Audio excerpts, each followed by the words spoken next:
Channel. আমি কাবেরী আর আপনারা দেখছেন আমার নতুন YouTube video Bong in Mumbai. তো আগের দিনের ভিডিওটা যেখানে শেষ করেছি আজকে ঠিক সেখান থেকেই শুরু করছি, মানে বলতে পারেন শেষ থেকে শুরু। তো এদিকে আমরা বাজারঘাট করে চলে এসেছি অটো করে। অটো থেকে নেমেই আমি আমাদের মোড়ের মাথায় যে বড়া পাওয়ের দোকানটা রয়েছে সেখান থেকে একটা বড়া পাও কিনে খেতে খেতে বাড়ির দিকে যাচ্ছি। যেহেতু অনেকটা বেলা হয়ে গেছে, এখন আবার বাড়িতে গিয়ে রান্নাবান্না করা, ঘরের কাজবাজ করতে করতে লাঞ্চ করতে প্রায় অনেকটাই দেরি হয়ে যাবে, তাই ভাবলাম একটা বড়া পাও খেতে খেতেই বাড়ির পথে হাঁটা মারি।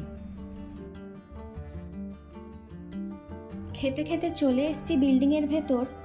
এদিকে আবার দেখি মেঘ করে এসছে। দাঁড়ান, তাড়াতাড়ি লিফটের কাছে যাই, নয়তো আবার ভিজে যেতে পারি। চলুন ফ্রেশ হয়ে আপনাদেরকে একবার দেখিয়ে দিই আজকে বাজার থেকে ঠিক কী কী কিনলাম। নিয়েছি ধনে জিরে গুঁড়ো, ওটসের সাথে খাওয়ার জন্য সামান্য একটু কলা, আর এটা হলো টক ঝাল আমের আচার। বিকেলবেলা করে চানাচুরের সাথে সামান্য একটু আচার দিলে দারুণ লাগে খেতে। আর নিয়েছি একটা 5 ফোড়নের প্যাকেট আর একটা ছোট হিঙের কৌটো। তো এদিকে দেখুন, সবজির মধ্যে নিয়েছি কাঁকরোল 250, যার দাম পড়েছে 30 টাকা, উচ্ছে 250 20 টাকা, চিচিঙ্গাও 250ই নিয়েছি, তার দামও পড়েছে 20 টাকা। আর আলু নিয়েছি 1 কেজি 50 টাকা নিয়েছে, টমেটো 500 30 টাকা, আর শসা 500 27 টাকা মতো নিয়েছে। ওদিকে কুঁদরি আর পটলও নিয়েছি 250 করেই, যার দাম পড়েছে 40 টাকা এবং 35 টাকা। এখন চলুন চটপট মাটনের প্রিপারেশনটা রেডি করে ফেলি। এদিকে ঘড়িতে প্রায় 1টা বাজে। তো এদিকে মাটনের জন্য আলুগুলোকে বড় বড় পিস করে কেটে নিয়েছি, এখন সেগুলোকেই লাল লাল করে ভেজে নিচ্ছি। অন্যদিকে দেখুন, মাটনটাকে ধুয়ে নিয়ে চলে এসেছি। আজকে বাজারে মাটন 1 কেজি দিচ্ছিল 800 টাকা করে। আমরা আজকে 500 গ্রাম মতোই নিয়েছি। যেহেতু প্রথমবার কিনলাম তাই অল্প করেই নিয়েছি। তো এদিকে কড়াইতে সর্ষের তেল দিয়ে একটু বেশি করেই পেঁয়াজ কুচি দিয়েছি। এখন সেটাকেই লাল লাল করে ভেজে নিয়ে তার মধ্যে দিয়ে দিয়েছি টমেটো কুচি। টমেটোটা দেওয়ার পর বেশ কিছুক্ষণ ঢাকা চাপা দিয়ে রেখেছিলাম। তো টমেটোটা এখন ভালোই গলে গেছে, তাই এখন একে একে দিয়ে দিলাম আদা আর রসুন বাটা। এবার এটাকে ভালো করে কষে নিয়ে দিয়ে দিচ্ছি রেগুলার রান্নায় ইউজ করা মশলাগুলো, ধনে জিরে গুঁড়ো, কাশ্মীরি রেড চিলি পাউডার, হলুদ গুঁড়ো আর পরিমাণ মতো নুন। এবার সামান্য একটু জল দিয়ে এটাকে তেল ছাড়া অবধি ভালো করে কষিয়ে নিচ্ছি।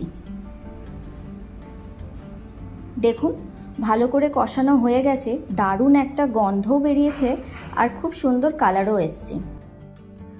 এখন ধুয়ে রাখা মাংসগুলো দিয়ে মশলাটার সাথে বেশ কিছুক্ষণ ধরে কষিয়ে নেব। ভয় ভয় মাংস কিনেছিলাম ঠিকই, কিন্তু দেখুন ভালোই কিন্তু মাংস দিয়েছে।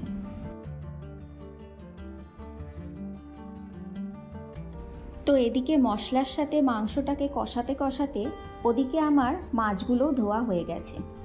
আজকে নিয়েছি 500 ট্যাংরা মাছ আর 3 কিলো মতো রুই মাছ, সাথে ডিমও আছে। গরম গরম ভাতের সাথে মাছের ডিমের বড়া খেতে কিন্তু অপূর্ব লাগে।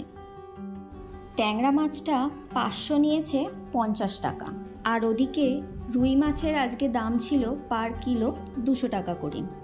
এখানে আবার জানেন তো, প্রত্যেকটা মানুষকে গোটা মাছটাই কিনতে হয়, মানে মাছটার যদি 3 কিলো বা 4 কিলো যাই ওয়েট হোক না কেন, তাকে গোটাটাই কিনতে হয়।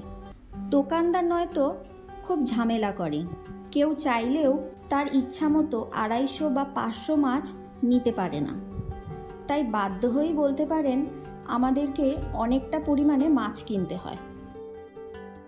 তো ওদিকে মাছগুলো ধুয়ে সব ডিপ ফ্রিজে রেখে দিয়েছি, এক এক দিন এক একটা বার করে ভেজে রান্না করব বলে। আর এদিকে দেখুন, কথা বলতে বলতে মশলার সাথে মাংসটাও আমার কষানো হয়ে গেছে। এখন একে একে আলুগুলো দিয়ে আরও 2 থেকে 3 মিনিট ভালো করে কষিয়ে নিয়েছি। তো এখন সমস্ত মাংসটা কুকারের মধ্যে দিয়ে পরিমাণ মতো জল দিয়ে দেব, আর তারপরে 3 থেকে 4টে সিটি দিলেই রেডি। নামানোর আগে সামান্য একটু গরম মশলা দিয়ে দেব, এতে করে ফ্লেভারটা ভালো আসে। ব্যাস তৈরি আজকের মেনু, হালকা পাতলা মাংসের ঝোল আর ভাত। তাহলে চলুন ভিডিওটাও আজকে এখানেই শেষ করছি। দেখা হবে খুব শিগগিরই পরের আরেকটা ব্লগে। ততক্ষণের জন্য ভালো থাকবেন, সুস্থ থাকবেন এবং do like, share and subscribe my YouTube channel. Thanks for watching.